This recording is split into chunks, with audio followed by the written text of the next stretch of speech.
It's He's on. got comedy special. All right, ready? Yeah, I guess. Let's do it. I brought my notes. It's been a few years since I hid behind the microphone. It's kind of hard for me to hide behind the microphone. It's only this wide, and I'm this wide. Yeah, the last time I was doing stand-up was at the Hex Theater in Rhinelander.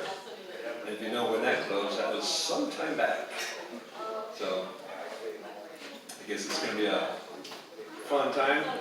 At the beginning, I thought everybody was stealing my material. I thought, oh, gosh, I gotta pick out a new card because they're using all my funny jokes.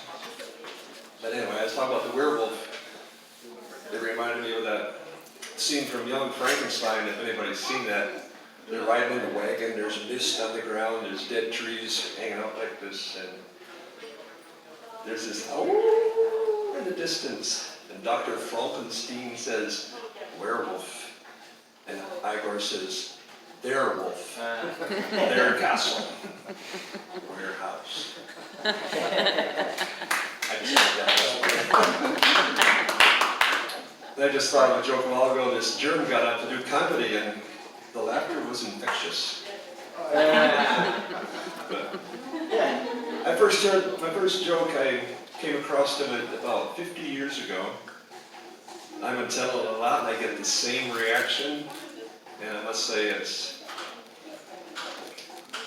rather selfish of me because I get such a kick out of the reaction. And you'll see. It's a George and Ralph joke. George and Ralph were good buddies. They spent a lot of time together, but they were working in a church, fixing a stained glass window. George was down there heating up the lead, and Ralph was up on the ladder putting it in the spot. So George just does his thing,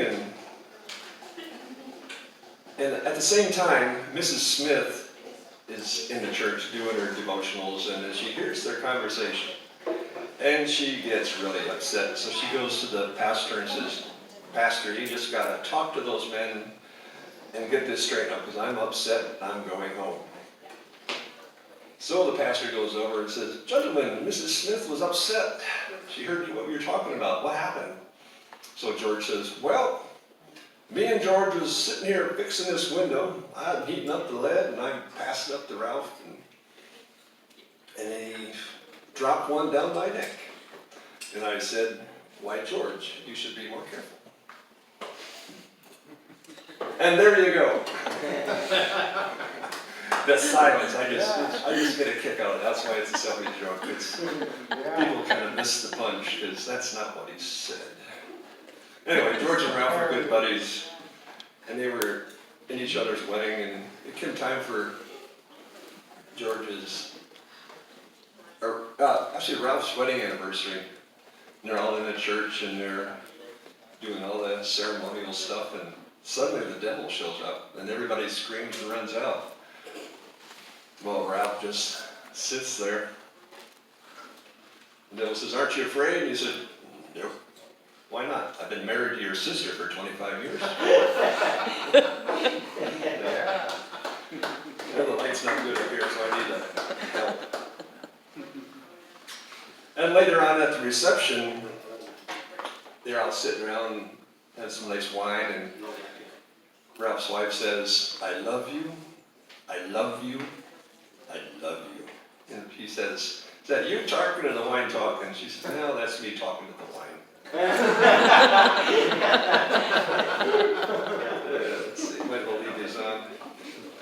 But fast forwarding to the end of his life, Ralph was not feeling well. They didn't think he was going to make it through the night. And so they started planning a funeral. And as Ralph's wife was thinking, he liked brownies, so I'll make brownies for the funeral. It did a good remembrance because he just loved his brownies. So she's down there cooking and he's up there kind of ailing. And all of a sudden the house is filled with this fragrance of fresh baked brownies. And the scent gets up there and he perks up a little bit. He starts feeling better. He gets out of bed, staggers down to the kitchen and reaches for a brownie, and his wife slaps his hand and said, "Those are for the funeral." So anyway. Yeah. Some of these are new, I just collected them, and so I don't have them all memorized, but I took a poll a while back, and it proved that 100% of the people in the tent were upset. Yeah, they recently invented a thought-controlled air freshener. Makes sense when you think about it.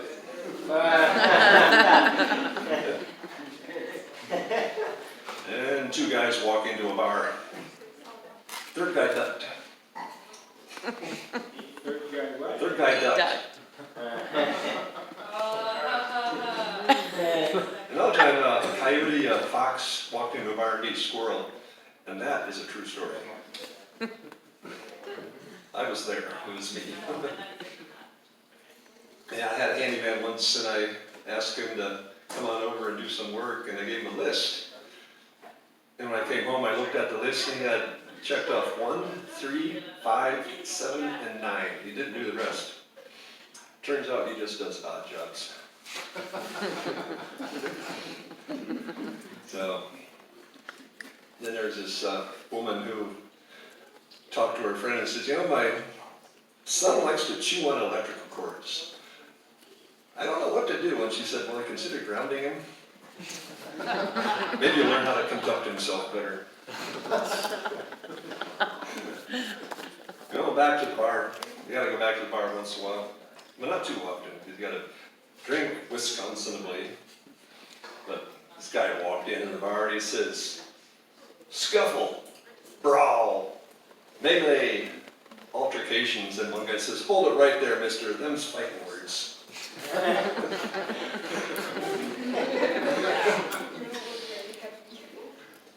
Yeah, I bought a book on anti-gravity.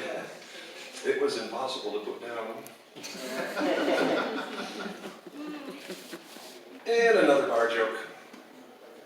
But before crowbars were invented, crows had to drink at home. And a little relationship advice. For men that want to be happy, they should find a woman that loves them. They should find a woman that understands them. They should find a woman that has a good sense of humor. And they should never let those 3 women meet. I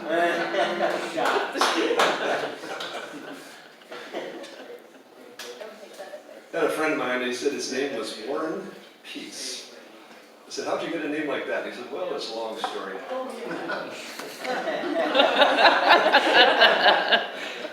Yeah, I had a break-in recently, and a guy stole my diary. And I heard that he recently died. My thoughts are with his family.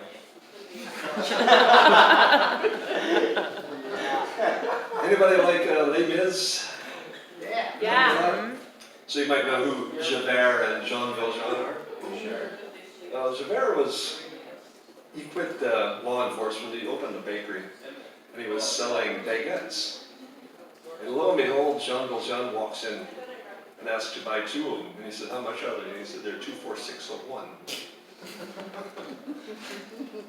If you don't know Les Mis, that doesn't really... Yeah, fishing is real popular around here. I just don't get the lure of fishing. And, well, that's about all the things I had planned for this, and it was quite pleasant, and so